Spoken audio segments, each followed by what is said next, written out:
إن الحمد لله نحمده ونستعينه ونستغفره ونعوذ بالله من شرور أنفسنا ومن سيئات أعمالنا من يهده الله فلا مضل له ومن يضلل فلا هادي له وأشهد أن لا إله إلا الله وحده لا شريك له وأشهد أن محمدا عبده ورسوله أما بعد فإن خير الحديث كتاب الله وخير الهدي هدي محمد صلى الله عليه وعلى آله وسلم وشر الأمور محدثاتها وكل محدثة بدعة وكل بدعة ضلالة وكل ضلالة في النار.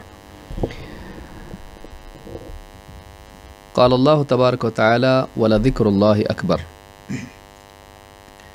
محترمی فضیلۃ الشیخ مختار احمد مدنی حفظہ اللہ، موقر اہل علم، میرے محترم دینی بھائیوں اور قابل احترام اور بہنوں، حافظ ابن حجر رحمہ اللہ کی کتاب بلوغ المرام سے آخری حصہ کتاب الجامع اور اس کا آخری باب الذکر والدعاء، اس کی احادیث کا ہم مطالعہ کر رہے ہیں اور اخیر کی کچھ حدیثیں رہ گئی ہیں، تقریباً 17 حدیثیں باقی ہیں۔ ہم کوشش کریں گے کہ ان احادیث کا بہت تفصیل سے نہیں بلکہ اختصار کے ساتھ، لیکن جتنی ضروری وضاحت ہے اس وضاحت کے ساتھ میں ان احادیث کے معنی اور ان میں موجود احکام کو سمجھنے کی کوشش کریں۔ اللہ رب العالمین اس پورے سفر کو جو اس کتاب کے اس حصے کو پڑھنے، سننے، سیکھنے میں ہم نے کیا ہے، اللہ تعالی ہمارے جمع ہونے کو، بیٹھنے کو، کہنے کو، سننے کو قبول فرمائے۔ اور جیسا کہ شیخ نے بھی کہا کہ صرف سننا کافی نہیں ہے اور صرف باتوں کو نوٹ کرنا بھی کافی نہیں ہے، بلکہ اصل مقصود یہ ہے کہ انسان اس پر عمل کرے، اور یہی نجات کے لیے ضروری ہے۔ دوائی کا حاصل کرنا شفا کی یقینی ضمانت نہیں ہے، وہ ایک حصہ ہے۔ اس کے بعد ضروری ہے کہ انسان دوا استعمال بھی کرے۔ دوا جاننے سے شفا نہیں ملتی ہے، بلکہ دوا کھانے سے اللہ کی توفیق سے انسان کو شفا ملتی ہے۔ لہٰذا جہاں آدمی علاج کو اور حق کو جانے، زندگی کے مسائل کو جانے، ان کے حل کو جانے، وہیں ضروری ہے کہ اس حل کو اپنی زندگی میں نافذ بھی کرے، اس کا اہتمام عملی سطح پر بھی کرے، پھر اپنی کوشش کے بعد اللہ رب العالمین سے دعا بھی کرے، اس لیے کہ اللہ تعالیٰ سے دعا کرنا انسان کے لیے کوششوں کو نتائج تک پہنچانے کی یقینی ضمانت ہے۔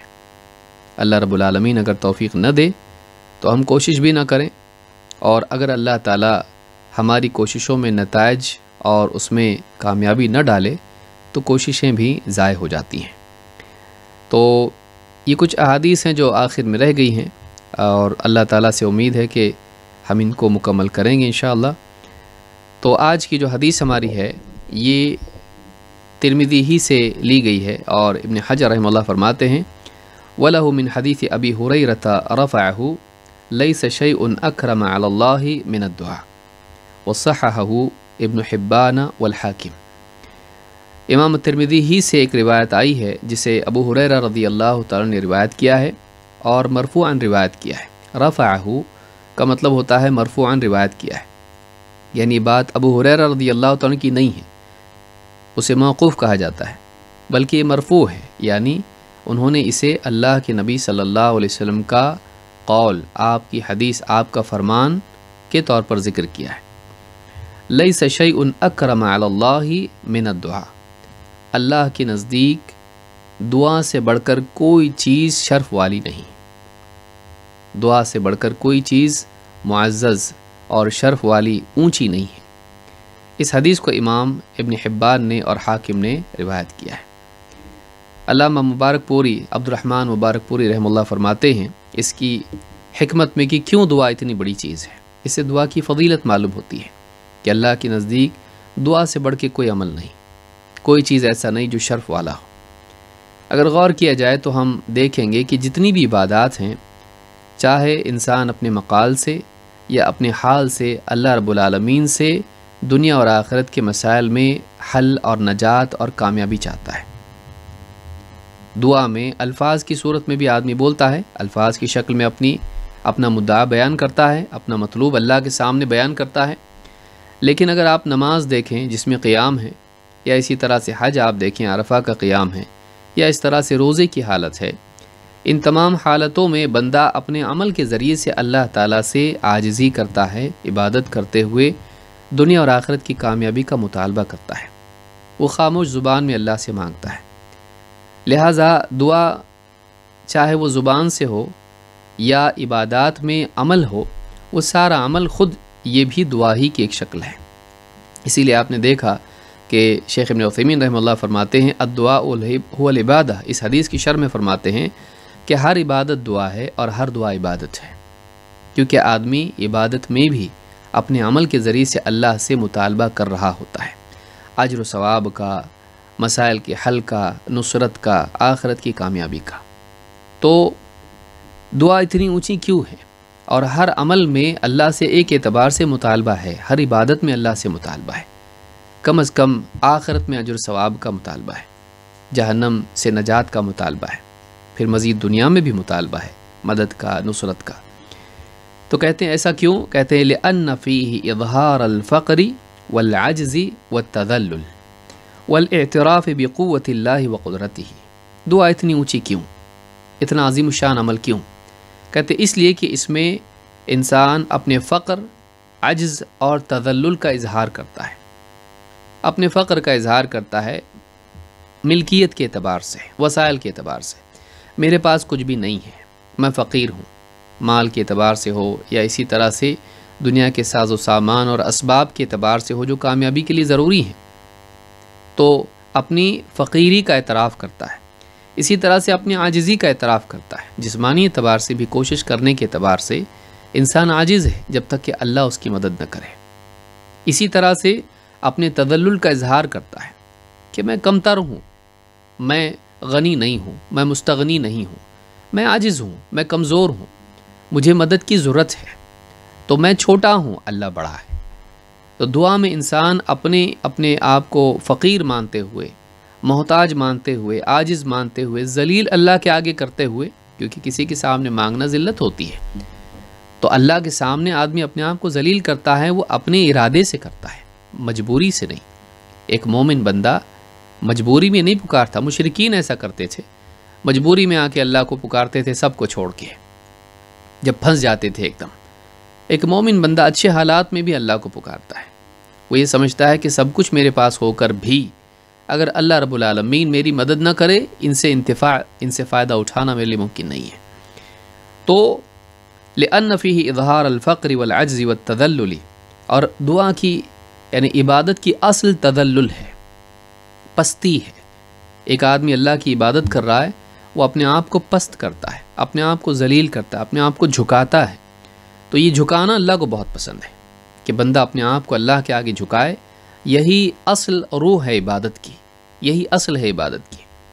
اور اسی طرح سے کہتے ہیں وَالْإِعْتِرَافِ بِقُوَّةِ اللَّهِ وَقُدْرَتِهِ، ایک طرف تو بندہ اپنی عاجزی کا، اپنی تنگ دستی کا، فقیری کا، محتاجی کا اعتراف کرتا ہے، لیکن دوسری طرف وہی بندہ اللہ رب العالمین سے جب دعا کرتا ہے تو وہ اس بات کے یقین اور اظہار کے ساتھ دعا ہے کہ اللہ رب العالمین قوت والا ہے، قدرت والا ہے، نہ صرف قوت اور قدرت والا ہے، قوت والا ہے، اس کے مقابلے میں کوئی نہیں، وہ سب کچھ کر سکتا ہے اور ہر چیز پر قادر ہے، وہ کمزور نہیں ہے، قوی ہے، اور وہ عاجز نہیں ہے، قادر ہے، وہ جو چاہے کر سکتا ہے۔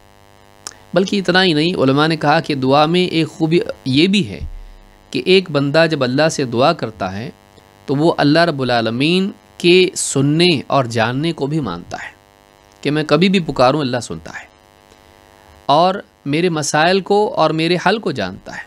میں اگر ڈھنگ سے بیان نہ بھی کروں تو اللہ کو معلوم ہے، اور میرا مسئلہ بھی معلوم، حل بھی معلوم، اور اتنی قدرت ہے کہ وہ ساری چیزیں مجھے دے جو میں مانگ رہا ہوں۔ اور اسی کے ساتھ ساتھ یہ بھی مانتا ہے کہ اللہ رب العالمین کے پاس ہے اور اللہ دیتا ہے، وہ سخی ہے، آگے حدیث بھی آئے گی اس بارے میں کہ وہ سخی ہے، سخاوت اس کے پاس ہے، وہ کریم ہے کہ اس کے پاس کچھ کم نہیں ہے، اور زیادہ کسی کے پاس ہوتا ہے لیکن پھر بھی وہ کنجوس ہوتا ہے، تو زیادہ ہونا اس بات کی علامت نہیں کہ سخاوت ہوگی۔ اللہ کے پاس زیادہ ہے اور وہ سخی بھی ہے، وہ کریم بھی ہے، اس کے پاس ہے بھی اور وہ دیتا بھی ہے۔ تو یہ ساری چیزیں انسان کے ایمان کی تجدید ہوتی ہے۔ جب بندہ اللہ سے دعا کرتا ہے تو نہ صرف وہ اپنی حاجت کو پاتا ہے، اپنے مقصود اور مطلوب کو پاتا ہے، بلکہ وہ اس دعا کے ذریعے سے اس سے بڑی ایک چیز پاتا ہے، اور وہ ہے ایمان کی ترقی۔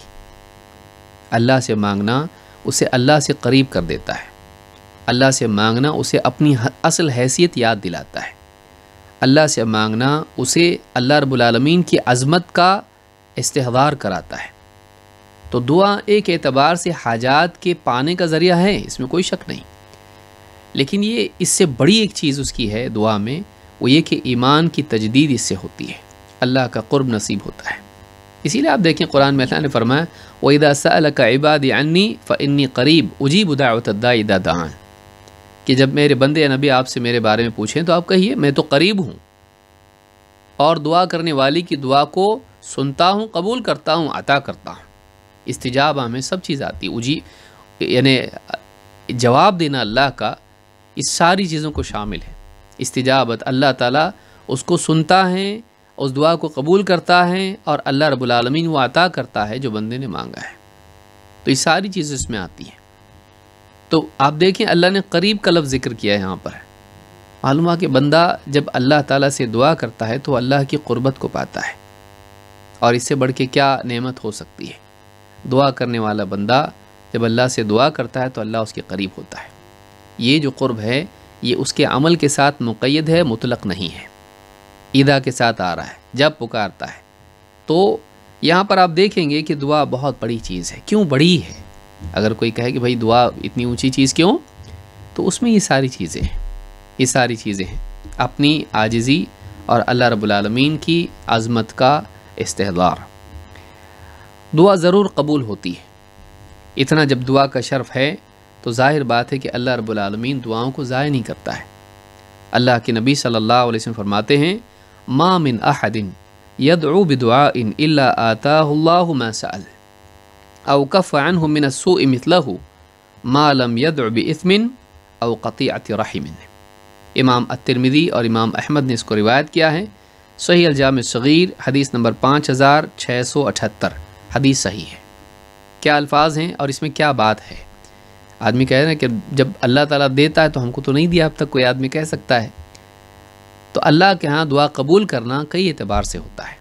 اولاً تو دعا کا تو اجر ملتا ہی ہے کہ دعا کرنا خود اس کے لیے ثواب کا ذریعہ بنتا ہے، اور اس کے جو بھی ثمرات ہیں وہ اس کو ملتے ہیں۔ لیکن عطا کے اعتبار سے، مانگی ہوئی چیز کے اعتبار سے کیا ہوتا ہے؟ دو باتیں یہاں بیان کی گئی ہیں۔ ما من احد یدعو بدعاء، جو بھی بندہ اللہ تعالیٰ سے کوئی دعا کرتا ہے، الا آتاہ اللہ ما سأل، تو اللہ تعالیٰ یا تو اس کو وہ دے دیتا ہے جو اس نے مانگا تھا، گھر مانگا گھر دے دیا، شفا مانگی شفا دے دی، مال مانگا مال دے دی، جو مانگا دے دیا۔ کبھی ایسا ہوتا ہے او کف عنہ من السوء مثلہ، یا اللہ تعالیٰ جو مانگا ہے وہ نہیں دیتا ہے، بلکہ اس کو اسی طرح سے جتنی دعا جو چیز مانگی تھی اسی کے مثل، اسی کے یعنی اعتبار سے کوئی بڑی برائی، مصیبت، پریشانی ہوتی ہے، اللہ رب العالمین اس کو روک لیتا ہے۔ او کف عنہ من السوء مثلہ، کہ اللہ تعالیٰ اسی کے اس کی دعا میں جو دعا تھی اس کے بقدر، اسی کے مطابق، اسی کی طرح کوئی پریشانی، کوئی مصیبت، بلکہ عذاب اگر ہو اللہ کا، اللہ تعالیٰ اسے روک لیتا ہے بندے کے دعا کرنے کی وجہ سے۔ تو معلوم ہی ہوا کہ کبھی ہم نے بعینی ہی جو مانگا ہے وہ نہیں بھی ملتا ہے، حدیث خود بتا رہی ہے۔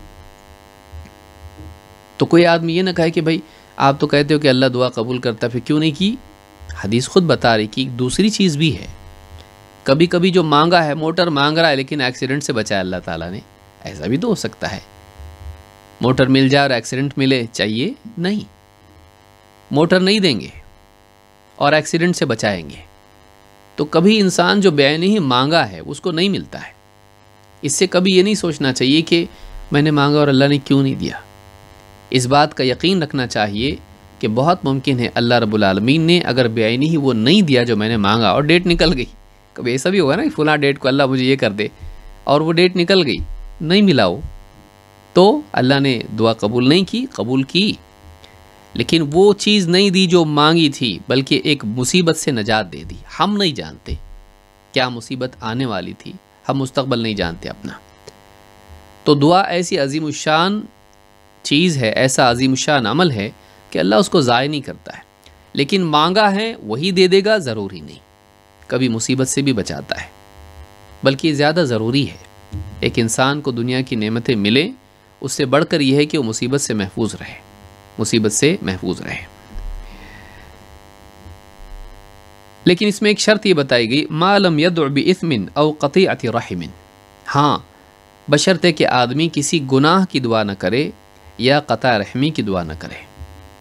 یعنی دعا اللہ قبول کرتا ہے اور عطا کرتا ہے، لیکن ایسی دعا وہ نہیں ہونی چاہیے جس میں گناہ کی بات ہو،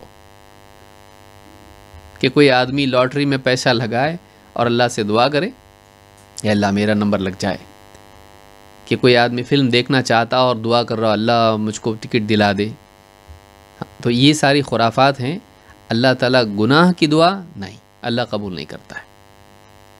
اور اسی طرح سے قطیعۃ رحم، یعنی قطع رحمی اس میں نہ ہو، انہیں ظلم و زیادتی کی دعا نہ ہو، رشتے ناطے توڑنے کی دعا نہ ہو، بدسلوکی کی دعا نہ ہو کسی سے، کہ اللہ اتنی طاقت دے کہ میں سارے رشتہ داروں کو مار پیٹ کر کے ان پہ غالب آ جاؤں، وہ لوگ اچھے ہیں یہ برا ہے، دعا کر رہا ہے اللہ تعالیٰ سے ایسی اتنا پیسہ دے کہ میں سب کو ذلیل کروں، سب کے میں جو ہے رشتے ناطے، یا پھر کسی کے لیے ایسی دعا کرے جس کا وہ مستحق نہیں ہے، کہ اللہ فلاں کی بیٹی کا رشتہ ہی نہیں ہو، فلاں کی بیٹی کا رشتہ ہی نہیں ہو، کیونکہ میری بیٹی کا نہیں ہو رہا ہے، تو اب ایسی بد دعا کسی کے لیے کر رہا ہے۔ یہ قطع رحمی ہے، یہ رشتہ داروں سے صلہ رحمی کے اصولوں کے خلاف ہے، رشتہ داروں کے ساتھ اچھے سلوک کے خلاف ہے۔ اس نے کیا بگاڑا ہے تیرا؟ لیکن حسد کی وجہ سے تو دعا کر رہا ہے، اس کے لیے بری دعا کر رہا ہے، رشتہ دار کے لیے، تو قطع رحمی کی دعا نہیں ہونا چاہیے، ایسی کوئی دعا نہ ہو جس میں قطع رحمی ہو۔ تو اس حدیث سے بات معلوم ہوتی کہ کبھی بھی عین ہی وہ چیز نہیں ملتی ہے، تو یہ نہیں سمجھنا چاہیے کہ اللہ دعا قبول نہیں کرتا ہے، بلکہ دعا قبول ہوئی اور اللہ نے تجھ کو بچایا، ضروری نہیں کہ اللہ بچائے اور بتائے، وہ بچاتا ہے لیکن بتاتا نہیں ہے۔ بندے کو یاد رکھنا چاہیے کہ اللہ تعالیٰ نے ہم کو ہاتھ پاؤں دیے، بتایا اللہ نے نہیں، اللہ نے سب کچھ دیا، اور ہم پیدا ہونے کے بعد پھر قرآن پڑھے تو معلوم پڑا کہ ہاں اللہ نے یہ ہم کو دیا ہے، لیکن کسی کو بتایا نہیں اللہ تعالیٰ نے۔ تو یاد رکھنا چاہیے کہ کبھی بے نہیں وہ چیز نہیں ملتی جو مانگی، بلکہ اللہ کبھی مصیبت سے نجات دیتا ہے۔ اسی طرح سے یہ بھی ایک یعنی بات ہے کہ کیا ہم مصیبت سے پہلے دعا کریں، کہ مثال کے طور پر کوئی آدمی صحت مند ہے اور دعا کرے اللہ بیماری سے بچا، کریں کہ نہیں کریں؟ خواہ مخواہ نیگیٹو تھنکنگ کیوں ہو، کوئی آدمی ایسا سوچ سکتا ہے۔ اللہ کے نبی صلی اللہ علیہ وسلم نے فرمایا الدعاء ينفع مما نزل ومما لم ينزل فعلیکم عباد اللہ بالدعاء، دعا سے فائدہ ہوتا ہے، دعا نفع دیتی ہے، اس مصیبت میں بھی جو نازل ہو گئی اور اس مصیبت سے بچانے میں بھی جو ابھی نازل نہیں ہوئی ہے۔ تو اللہ کے بندو دعا کا اہتمام کرو۔ معلوم یہ ہوا کہ دعا صرف آئی ہوئی مصیبت سے نجات کے لیے نہیں، جو مصیبت نہیں آئی اس سے حفاظت کے لیے بھی کی جا سکتی ہے۔ مثال کے طور پر کوئی آدمی دعا اللہ تعالیٰ سے کرے، اے اللہ مرنے کے وقت مجھے خبث میں مبتلا نہ کر، جیسے اللہ کے رسول صلی اللہ علیہ وسلم بھی دعا کرتے تھے کہ وَأَعُوذُ بِكَ أَن يَتَخَبَّطَنِيَ الشَّيْطَانُ عِنْدَ الْمَوْتِ، اے اللہ میں تیری پناہ مانگتا ہوں کہ کہیں شیطان موت کے وقت مجھے خبث میں مبتلا نہ کر دے، کنفیوژن میں نہ ڈال دے، سوچ کو بالکل خراب نہ کر دے، ہوش و حواس بگاڑ نہ دے، سمجھ میں نہ آئے کہ کلمہ پڑھنا ہے، توحید پہ جانا ہے، اللہ کے بارے میں کنفیوز کر دے، اللہ کی رحمت سے نا امید کر دے، یا اس طرح کی کوئی بھی چیز کرے۔ تو اللہ میں تیری پناہ مانگتا ہوں کہ ابھی موت آئی نہیں اور ابھی وہ حالت ہوئی نہیں، لیکن انسان مومن ڈرنے والا ہوتا ہے۔ جیسے آدمی جہنم سے اللہ کی پناہ مانگتا ہے، تو ابھی جہنم دیکھی نہیں، سامنے نہیں ہے، قیامت کا دن آیا نہیں، اللہ قیامت کی ذلت سے بچا۔ ابراہیم علیہ السلام دعا کر رہے ہیں اللہ رب العالمین سے۔ تو یہ یعنی یہ ساری جتنی دعائیں ہیں، چاہے دنیاوی اعتبار سے ہوں یا آخرت کی ہوں، جو عذاب ابھی آیا نہیں، جو مصیبت ابھی آئی نہیں، اس سے بھی پناہ کے لیے دعا کرنا چاہیے، معلوم نہیں کل کیا ہونے والا ہے۔ تو اللہ تعالیٰ سے جب بندہ دعا کرتا ہے تو پہلے سے اس کی دعا موجود ہے، بہت ممکن ہے کہ اللہ تعالیٰ اس سے بچا لے اس کو. تو دعا ہر حال میں کرنی چاہیے. یعنی یہاں اس طرف اشارہ ہے کہ آدمی کا سب تو ہے میرے پاس، میں کیوں، صحت ہے، پیسہ ہے اور سارے تعلقات میرے اچھے ہیں، سیاسی حالات سب صحیح چل رہے ہیں، کوئی موسمی بگاڑ نہیں ہے، کچھ نہیں ہے، دعا کیوں کروں میں؟ اس میں اشارہ اس طرف ہے حدیث میں کہ اچھے حالات میں بھی اللہ سے دعا کرنا چاہیے. ہو سکتا ہے آگے برے حالات ہوں، یہ نہیں سمجھنا چاہیے کہ سب ٹھیک ٹھاک ہے تو دعا کر کے کیا مسئلہ ہے، کیا یعنی کیا ضرورت ہے دعا کی، بلکہ دعا کرے آدمی تو دعا فائدہ دیتی ہے. چاہے مصیبت اس مصیبت میں جو نازل ہوئی ہے اور جو ابھی نازل نہیں ہوئی اس کا بھی فائدہ ہوتا ہے. اس مصیبت سے نجات کے لیے دعا کرنے میں بھی فائدہ ہے. تو اللہ کے بندو اللہ سے دعا کرو. اس میں دعا کی تاکید ہم کو اللہ کے نبی صلی اللہ علیہ وسلم نے کی ہے. اس حدیث کو امام الحاکم نے روایت کیا ہے اور صحیح الجامع صغیر حدیث نمبر 3409 پر شیخ الالبانی کہتے ہیں کہ یہ حدیث حسن درجے کی ہے. بلکہ دعا نہ کرنا عاجزی ہے. ٹھیک ہے، دنیا میں کوئی آدمی کوشش نہیں کر سکتا ہے، وسائل ختم ہو گئے، مسائل اس کے لیے ہیں، رکاوٹیں ہیں، صحت نہیں ہے یا اسباب اور قوت نہیں ہے، تو ایک آدمی کوشش نہ کرے سمجھ میں آتا ہے. لیکن کوشش نہ کرے، دعا بھی نہ کرے، دعا اس کو کرنی چاہیے. جہاں ہماری کوششیں ختم ہو جاتی وہاں پر اللہ رب العالمین کی قدرت باقی رہتی ہے. ہم عاجز ہیں، اللہ نہیں. ہم نہیں کر سکتے، اللہ نہیں کر سکتا، ایسا تو نہیں ہوا نا. تو جو ہم نہیں کر سکتے ہیں اس میں ہم اللہ سے کہیں اللہ تو ہمارے لیے کر دے اس کو، تو کیوں نہیں ہو سکتا ہے. لیکن یہ ایمان کی کمزوری اور اللہ کی معرفت میں نقص کی وجہ سے ہوتا ہے کہ آدمی دعا نہیں کرتا ہے. تو نہیں کر سکتا، اللہ سے دعا تو کر. تو خود عاجز ہے لیکن دل میں تو عاجز مت بن. جسم سے عاجز ہو گیا، اسباب میں تو عاجز ہے، لیکن کیا دعا میں بھی تو عاجز ہے، اللہ سے مانگنے میں عاجز ہے؟ اتنا بھی نہیں کر سکتا ہے. اللہ کے نبی صلی اللہ علیہ وسلم فرماتے ہیں اعجز الناس من عجز عن الدعاء وابخل الناس من بخل بالسلام. امام الطبرانی نے اس کو روایت کیا ہے الاوسط میں اور امام البیہقی نے شعب الایمان میں. صحیح الجامع صغیر حدیث نمبر 1044، حدیث صحیح ہے. اللہ کے رسول صلی اللہ علیہ وسلم فرماتے ہیں سارے لوگوں میں سب سے عاجز وہ ہے جو دعا کرنے سے بھی عاجز ہو جائے. سارے لوگوں میں سب سے عاجز کہتے ہیں جس کو کچھ کر، جس بستر پہ کوئی پڑا ہوا ہے، ہل نہیں سکتا، کروٹ بدل نہیں سکتا، کچھ ہی نہیں کر سکتا، اس کو عاجز کہتے ہیں.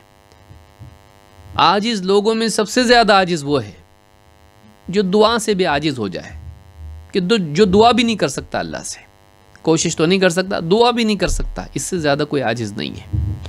اور سارے لوگوں میں سب سے کنجوس آدمی وہ ہے جو سلام میں بھی کنجوسی کرے. لوگوں کو سلام بھی نہ کرے، اس کو کرتا اس کو نہیں کرتا، اس طرح سے کرے. کیا جاتا اس کا؟ سلام کرنے سے کچھ نہیں جاتا، لیکن سلام میں بھی بخل کرے. سارے لوگوں میں سب سے بخیل آدمی وہ ہے. تو اس حدیث سے بات معلوم ہوتی ہے کہ حد درجے کی عاجزی یہ ہے کہ انسان کے پاس اتنا حوصلہ بھی نہ ہو کہ وہ اللہ سے امید رکھے اور اللہ سے دعا کرے. نہیں ہو سکتا، نہیں ہو سکتا، دعا کر کے کچھ فائدہ نہیں. جاہل آدمی ہے. زکریا علیہ السلام بڑھاپے میں پہنچ کے، بیوی بانجھ ہے، اس کو اولاد نہیں ہوتی ہے، خود بیمار ہیں، یعنی عمر کی بڑھاپے کی بیماری میں مبتلا ہیں، لیکن پھر بھی اللہ تعالیٰ سے دعا کر رہے ہیں اور اللہ نے اولاد دی. اللہ نے اولاد دی. یا زکریا انا نبشرک بغلام. نہ صرف اولاد دی بلکہ نام بھی دیا، اسمہ یحییٰ، اس کا نام یحییٰ ہوگا. تو اللہ نے اولاد دی. ابراہیم علیہ السلام نے اللہ سے دعا کی، ان ربی لسمیع الدعاء، میرا رب یقیناً دعاؤں کا سننے والا ہے. اللہ نے اولاد دی. یونس علیہ السلام کو مچھلی کے پیٹ سے نکالا. رسول اکرم صلی اللہ علیہ وسلم کی کئیوں مقامات پہ نصرت کی. سارے نبیوں کی یہی کوشش ہوتی تھی کہ اللہ سے دعا کریں. اسباب اپنی قدرت کے اور اپنی حیثیت کے مطابق ہر انسان کو استعمال کرنا چاہیے، لیکن اللہ رب العالمین سے دعا بھی کرنی چاہیے. اللہ کی مدد کے بغیر کچھ نہیں ہو سکتا، اس کو یاد رکھنا چاہیے. لیکن جو آدمی دعا ہی نہ کرے، نہیں ہو سکتا، اس سے زیادہ عاجز کوئی نہیں ہے. نا امید نہیں ہونا چاہیے. دعا نہ کرنا ناامیدی کی علامات میں سے ایک علامات ہے، یا تو ناامیدی کی علامت ہے یا پھر وہ تکبر کی علامت ہے۔ ان الذین یستکبرون عن عبادتی سیدخلون جہنم داخرین۔ تو یہ بات یاد رکھنی چاہیے۔ اسی طرح سے دعا نہ کرنا اللہ کو پسند بھی نہیں ہے، اللہ غصہ ہوتا ہے۔ اللہ کے نبی صلی اللہ علیہ وسلم فرماتے ہیں انہ من لم یسأل اللہ تعالی یغضب علیہ، جو آدمی اللہ تعالیٰ سے دعا نہیں کرتا، مانگتا نہیں، اللہ تعالیٰ اس پر غصہ ہوتا ہے، اللہ اس پر غصہ ہوتا ہے۔ امام ترمذی نے اس کو روایت کیا ہے، سیل جامع صغیر حدیث نمبر 2418، حدیث صحیح ہے کہ جو انسان اللہ سے دعا نہیں کرتا اللہ اس پر غصہ ہوتا ہے، یعنی دعا نہیں کرنے والا اللہ کی ناراضگی میں ہوتا ہے۔ یہ بری بات ہے کہ آدمی اللہ سے دعا نہ کرے، اتنا بڑا ہو گیا تو، اتنا ہے تیرے پاس کہ دعا نہیں کرتا، تو اللہ کو مانتا ہے پھر دعا کیوں نہیں کرتا؟ اللہ دینے تیرے پاس سب ہے، اللہ کا محتاج تو نہیں مانتا اپنے آپ کو، کیسا بندہ اللہ کا؟ تو اللہ غصہ ہوتا ہے اس پر جو اللہ سے دعا نہ کرے۔ بعض علماء نے ایک شعر بھی اس تعلق سے ذکر کیا ہے، لا تسألن بنی آدم حاجتا وسل الذی ابوابہ لا تحجب، اللہ یغضب ان ترکت سؤالہ وبنی آدم حین یسأل یغضب۔ کہتے ہیں کہ لا تسألن بنی آدم حاجتا، آدم کی اولاد سے اپنی حاجت مت مانگ، یعنی انسانوں سے، بنی آدم سے اپنی حاجات کا مطالبہ مت کر، سوال مت کر۔ وَسَلِ الَّذِي أَبْوَابُهُ لَا تُحْجَبُ، بلکہ تو اس سے مانگ جس کے دروازے کبھی بند نہیں ہوتے، جس کے دروازے عطا کے کبھی بند نہیں ہوتے۔ اللہ یغضب ان ترکت سؤالہ، اللہ ناراض ہو جاتا ہے، غصہ ہوتا ہے جب تو مانگنا چھوڑ دیتا ہے۔ وَبُنَيَّ آدَمَ حِينَ يُسْأَلُ يَغْضَبُ، ہاں، اور بنی آدم کا حال کیا ہے؟ جب مانگا جائے تو ناراض ہوتے ہیں۔ اللہ وہ ہے نہیں مانگے تو ناراض ہوتا ہے، اور لوگ مانگیں تو ناراض ہوتے ہیں۔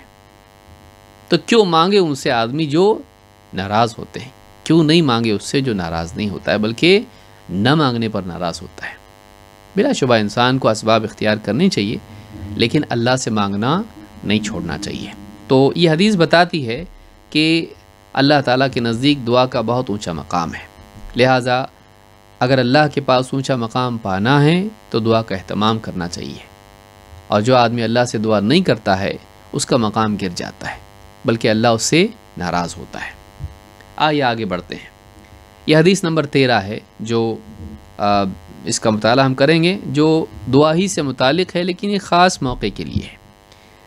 انس بن مالک رضی اللہ عنہ کی روایت ہے، ابن حجر رحمہ اللہ کہتے ہیں وعن انس رضی اللہ عنہ قال قال رسول اللہ صلی اللہ علیہ وسلم الدعاء بین الاذان والاقامت لا يرد، اخرجہ النسائی وغیرہ وصححہ ابن حبان وغیرہ۔ انس بن مالک رضی اللہ تعالیٰ عنہ فرماتے ہیں اللہ کے رسول صلی اللہ علیہ وسلم نے ارشاد فرمایا کہ دعا اذان و اقامت کے درمیان رد نہیں ہوتی، دعا رد نہیں ہوتی ہے۔ کون سی دعا؟ جو اذان اور اقامت کے بیچ میں ہو، اذان ہونے کے بعد اقامت ہونے تک کا جو وقفہ ہوتا ہے اس میں جو دعا کی جاتی ہے وہ رد نہیں ہوتی ہے، یعنی اللہ ضرور اسے قبول کرتا ہے۔ ابن حجر رحمہ اللہ فرماتے ہیں اخرجہ النسائی وغیرہ، اسے نسائی اور دوسروں نے روایت کیا، یعنی دوسرے محدثین نے، اور اسے ابن حبان اور ان کے علاوہ نے محدثین نے اس کو صحیح قرار دیا ہے۔ شیخ ابن عثیمین کہتے ہیں یہ بڑا عجیب طریقہ ہے، یعنی انہوں نے جو وغیرہ ذکر کیا ہے اس پہ یہ عجیب یعنی انداز ہے ابن حجر رحمہ اللہ کا۔ یہاں کہتے ہیں کہ یہاں یہ مراد نہیں کہ نسائی اور ان کے علاوہ سے مراد بخاری مسلم بھی آ جائیں گے، نہیں، بلکہ ان کے مرتبے کے اور ان کے بعد کے جو محدثین ہیں ان کی کتابوں میں یہ ہے۔ یہ نہیں مانا جائے گا کہ وغیرہ میں تو سبھی آ جاتے ہیں، لیکن اس سے مراد بخاری مسلم نہیں ہے، یعنی ان کے بعد۔ اور اسی طرح سے ابن حبان اور ان کے علاوہ دوسرے محدثین میں بخاری مسلم شامل نہیں، بلکہ ان کے علاوہ جو ان سے نیچے درجے کے یعنی حکم لگانے والے ہیں وہ مراد یہاں پر ہیں۔ تو امام النسائی نے بھی اسے عمل الیوم واللیلہ میں روایت کیا ہے، حدیث نمبر ابن حبان نے بھی اس کو روایت کیا ہے، اور یہ دونوں کتابوں میں حدیث موجود ہے۔ ایک اور حدیث جو اسی باب میں ہے جسے ابو یعلا رضی اللہ تعالیٰ نے روایت کیا ہے اور حضرت انس روایت آئی ہے جس میں الفاظ قدر مختلف ہیں اور ایک زیادتی اس میں ہے. کہتے ہیں کہ اللہ کے رسول صلی اللہ علیہ وسلم نے فرمایا الدعاء بین الاذان والاقامت مستجاب لا ترد کی کہ معنی کیا ہے؟ اذان اور اقامت کے درمیان دعا مقبول ہوتی ہے، قبول کی جاتی ہے. فدعو تو تم دعا کرو، یعنی اللہ کے نبی صلی اللہ علیہ وسلم نے تاکید کی، اس میں تاکید کی کہ تم اذان اور اقامت کے درمیان دعا کرو. امام ابو یعلا نے اس کو روایت کیا ہے اور صحیح الجامع صغیر حدیث نمبر 3405 حدیث صحیح ہے. اسی طرح سے عبداللہ ابن عمر رضی اللہ تعالیٰ عنہما کہتے ہیں کہ ان رجلا قال لرسول اللہ صلی اللہ علیہ وسلم، ایک شخص نے اللہ کے رسول صلی اللہ علیہ وسلم سے کہا یا رسول اللہ ان المؤذنین یفضلون باذانہم، کہ اللہ کے رسول یہ مؤذن لوگ ہم سے فضیلت پا گئے ہم لوگوں پر اپنی اذان کے ذریعے سے. پوری قوم تو اذان نہیں دے سکتی نا، لوگوں میں ایک ہی اذان دے گا، تو مؤذن تو فضیلت پا گئے، ہم کو نہیں مل رہی وہ فضیلت.